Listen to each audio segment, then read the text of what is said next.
मैंने दिमाग की कारकर्दगी पर काफ़ी अरसा पहले एक रिसर्च वीडियो देखी। इस वीडियो में एक पॉइंट पर बताया गया कि हम जब किसी की बुराई या गीबत करते हैं तो उसका हमारे जिस्म पर क्या इम्पैक्ट पड़ता है, क्योंकि हम सब इतने मॉडर्न हो चुके हैं, जब तक हमें किसी चीज़ की साइंसी वजह नहीं मिलती हम उस पर बिलीव नहीं करते। और मैं भी साइंसी वजह ही तो चाहता था। जैसे बानो कुद्सिया कहती हैं कि जब तक किसी भी तहकीक पर गैर मुल्की और अंग्रेज़ के नाम का ठप्पा ना लगा हो हम उस पर यकीन नहीं करते।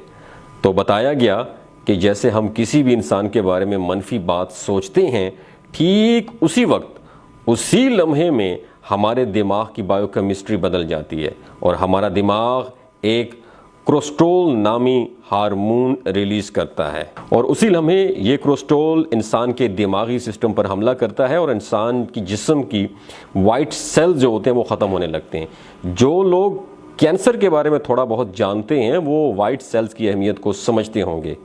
कैंसर का इलाज कीमोथेरापी से होता है और कीमो का अमल शुरू होते ही जिस्म में वाइट सेल्स ख़त्म होने लगते हैं और ये बहुत ख़तरनाक सूरत हाल होती है। अब थोड़ा सा गौर करें कि कैंसर के सेल्स बहुत स्ट्रांग होते हैं कि उनको ख़त्म करने के लिए मरीज़ के जिस्म में लावा उंडेला जाता है। कीमो को लावे या आग से तशबीह दी जाती है। अब ये लावा कैंसर के सेल्स के साथ साथ वाइट सेल्स को भी खा जाता है। तो इंसान जब किसी की ऐब जोई या गीबत या बुराई करता है तो वो अपने जिस्म में ऐसा लावा उंडेलता है जिससे उसकी अपनी जान ख़तरे में पड़ जाती है। दिमागी सिस्टम कमज़ोर होने का एक सादा सा मतलब ये है कि आप बीमार होने के लिए तैयार हैं और बीमार होने के बाद आप जल्दी ठीक नहीं होंगे, क्योंकि आपने अपने जिस्म का दिफाई निज़ाम ख़ुद कमज़ोर किया है, इसे दीमक के हवाले किया है जिसने उसे खा लिया है। आप याद रखें कि हमारे मज़हब ने इस बारे में क्या कहा है कि जब तुम किसी की गीबत की तुमने तो मुर्दा गोश्त खा लिया। अब आप किसी डॉक्टर से पूछें कि मुर्दा गोश्त खाने से जिस्म पर क्या नुकसानात होते हैं तो डॉक्टर आपको बताएंगे कि उसका क्या मतलब होता है। ये हुआ साइंसी नुकसान जो साइंस की तरक्की के साथ साथ और वाज़े होता चला जाएगा। मुझे यकीन है कि इसके बहुत से रूहानी नुकसानात भी होंगे। जैसे कोई बहुत ज़्यादा गीबत करता है तो उसकी दुआएं कबूल नहीं होती। इब्राहीम बिन अदम से लोगों ने कहा कि हज़रत हम दुआ करते हैं मगर कबूल नहीं होती। इब्राहीम बिन अदम ने कहा कि क्या तुम अपने ऐबों को छुपाते हो और लोगों के ऐब ज़ाहिर करते हो? तो हज़रत शेख सादी फरमाते हैं कि मैं बचपन में बड़ा इबादत गुजार और शब बेदार था। एक दफ़ा मैं अपने वालिद की खिदमत में हाजिर था, सारी रात आँखों में कट गई, सारी रात तिलावत कुरान पाक और इबादत खुदा में मशगूल रहा, मगर मेरे इर्द गिर्द लोगों की एक बड़ी जमात आराम से सो रही थी। उनका हाल ऐसा था कि बेफिक्र सोना।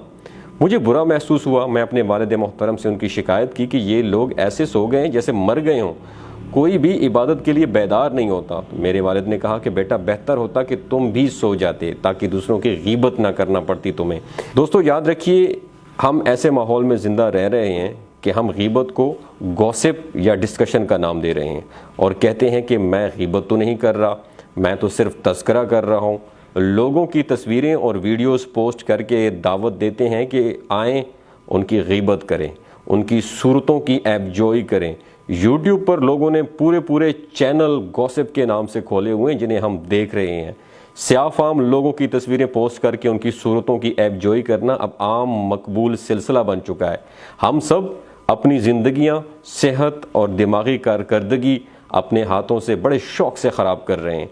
होना तो ये चाहिए कि अल्लाह पाक से दूसरों की कामयाबी के लिए दुआ मांगने के बाद ख़ुद की कामयाबी के लिए दुआ करनी चाहिए।